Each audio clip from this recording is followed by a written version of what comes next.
We have breaking news. It's Aaron Rodgers. And this is actually substantial. The Jets have opened the practice. A lot of the breaking news that Aaron Rodgers makes into breaking news. This is real breaking news. This is not Aaron Rodgers just sitting on TV talking. The Jets have opened the practice window for quarterback Aaron Rodgers. So they've opened the 21-day window. Robert Saleh said today that Aaron wants to prove it can be done faster than anyone has ever done it before. He's been cleared for, this is a quote, functional football activity. All right. See, Rob, first and foremost, what in the hell is functional football activity?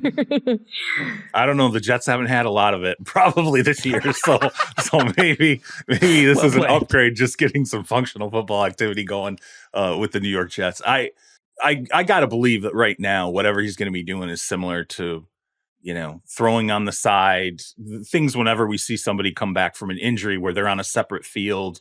They're not, in the middle of, it's not 11 on 11, right? It's not 7 on 7. It's not, hey, you're even out there in shells or whatever. So this to me it's completely fascinating. Even seeing this actually happen is completely fascinating. I want it to work because I think it'd be a great storyline. It'd be a lot of fun to watch. I don't have anything, against Aaron Rodgers. It was the whole preseason, the Hard Knocks stuff. That was a lot of fun.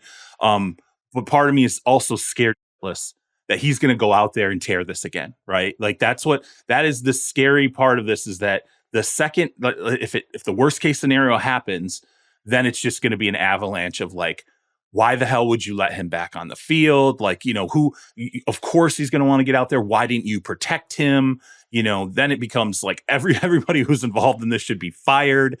We get into the why. I wrote that I think part of what Aaron's doing, whether he gets back on the field or not, is I think it's two-pronged. Number one, I think it's to show support for the people in Joe Douglas, the general manager, Robert Saleh, the people who brought him in and wagered so much on him. I think he does not want to see them get fired because of this season. And then I think number two, when you talk to people close to Rodgers, they're like, he feels responsible for what's unfolded this season. He feels bad that Zach Wilson's had to be thrust back in there when that was not ultimately the plan. He feels bad that all these other players were added to the roster that he had ties to who have not had successful seasons. And, just the overall letdown, I think, really is playing into Rodgers pushing himself back the way he is. This is crazy. Like, it's been under 3 months and he's going to practice. It's definitely crazy. Even if it's slow, like I want to know, so if they're opening that window, does that mean that the surgeon has cleared him to do some things? How could you not? Whatever he's doing, he has to be cleared to do, right? There's no way that the medical staff... They can't put him on the sidelines without the medical staff saying okay to that, even for a practice, right? Is ayahuasca an Achilles healer? Is that going to be the next study that comes out? Darkness retreats. The more time you keep your Achilles away from the light, the better from the healing. Like, this is insane. Oh, and here's the thing, y'all. Like, I genuinely do not care in my life about conspiracy theories at all. So, like, the whole, like, we didn't land on the moon, we never walked on the moon. I don't care. Like, I don't care. Like, when people talk about, like, wild, if Elvis and Tupac are alive on an island, I don't care. None of it changes my Tuesday. So I just don't give a damn about any of that. But the conspiracy theorists are going wild here, whether it's conspiracy theories about him not actually coming back, just talking about it, or the extent of his injury, like all of these things, the conversation never ends. I do think at some point it would be really good for all of us to have some clarity, to hear from the medical people involved in this. Like, how did we get to this situation? Because remember, when Alabama revolutionized the way that we treat ankle injuries a few years ago, they were very open about here's how we did it, here's the doctors that did it, and it changed the procedure for everybody. Like, if this is a real Achilles mending in this amount of time, I would love to hear from the doctors, and I would think the NFL would want that, simply so that every team can look at it and say, okay, how did you do this and how can we implement it for ourselves?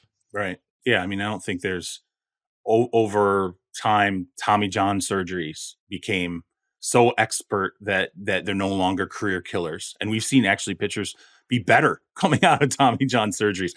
ACLs are no longer career killers. And we learned why that was. And so it makes sense that this is one of the, this alongside Tommy John's ACLs remains that big, scary injury where you just don't know if it's going to change the trajectory. And if this is that moment, the pivot, where all of a sudden the speed bridge with the Achilles is now the thing that you can get back. Realistically, the Cam Akers 6-month timeline is maybe more of the norm than the outlier that it was then. And Rodgers getting back in 3+ months, 4 months is the outlier where it's like, wow, that's sort of the miraculous thing. But the 6-month return is actually possible for 45-year-olds playing in your flag football league. Like now regular people.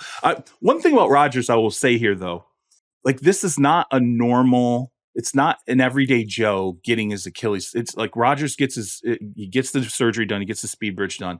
And you have to believe that there has been treatment, care, work, physical therapy 24/7. Like the second they could start in on that, he has had access to absolutely the best care possible.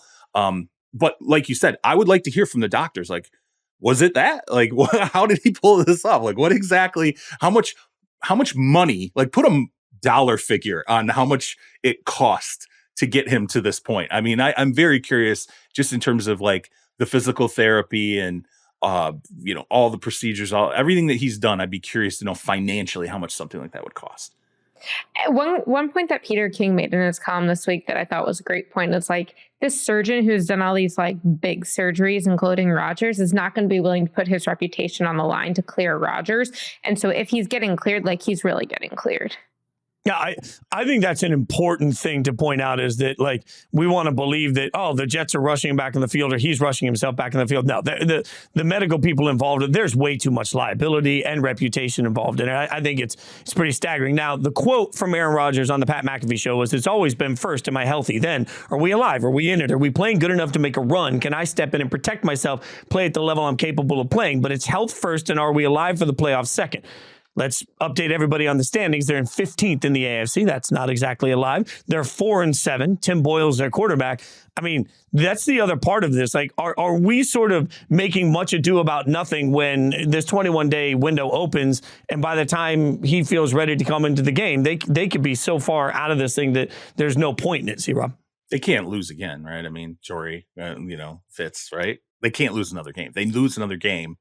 I don't see 9-8 cutting it in the AFC and squeaking you in the last available slot.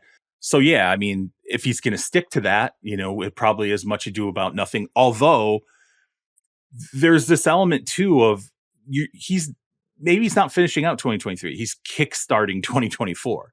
He's saying, okay, let's get people back to the good times here, what we were encouraged about, the upside of this entire endeavor that we watched unfold in Hard Knocks. Let's get back to that mental headspace and head into the offseason instead of feeling like, oh my God, what an epic failure. Holy, who's going to get fired?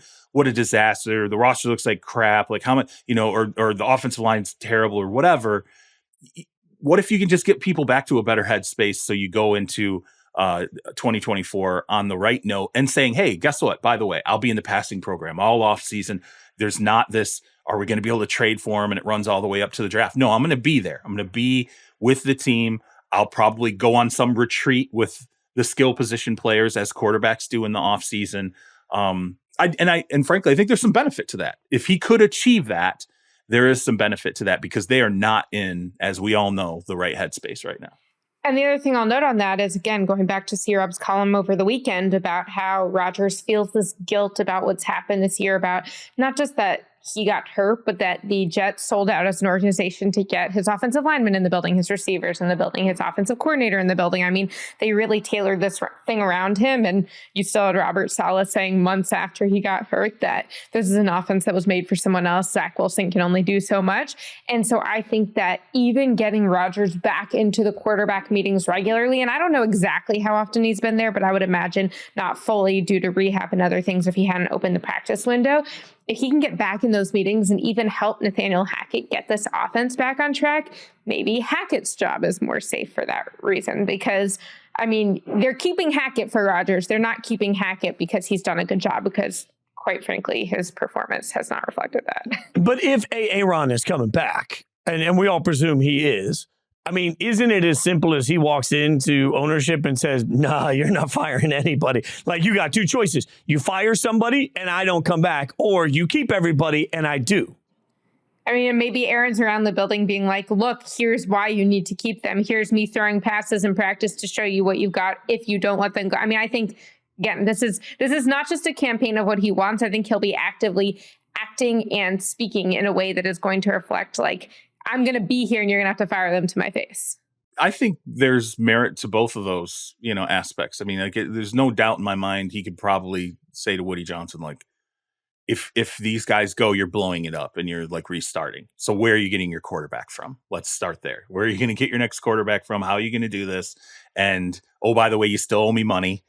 Like, and remember too, he gave money back in this contract. So I don't want to say they owe him, but he tried to help this whole process, and he's not going to stop doing that if you bring him back. Davante Adams, I'm just telling you right now, he's going to try and figure out a way for them to go and take a stab at getting Davante Adams this offseason. There's no question in my mind. It only makes sense to me that he's there. The workable pieces that were brought in for him are still going to be there. The plan just never had a shot.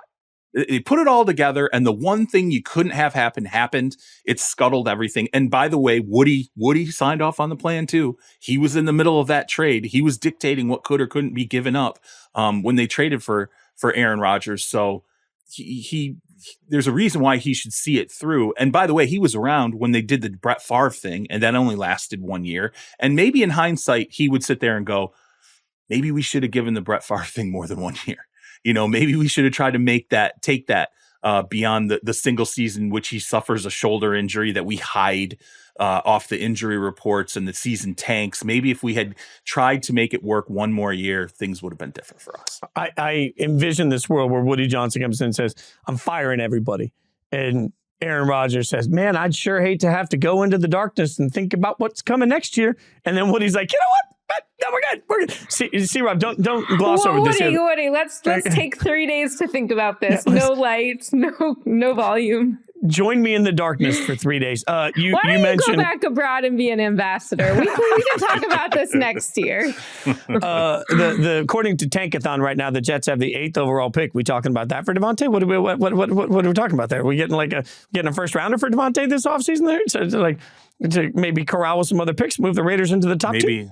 Maybe if Davante was 27 and not, what's he, 30? You can be 30, 31 next year? Yeah. Well, look, okay, I'm not as excited about a 3rd round pick. All right. I don't need your, this is where I need your conspiracy theory. Okay. Like, I need you now to stack away that the Raiders get the Jets pick. They stack that with their own pick. That's the way they move up into the top 2 and suddenly have a quarterback for the next 15 years. Fitz just solved his franchise. There we go.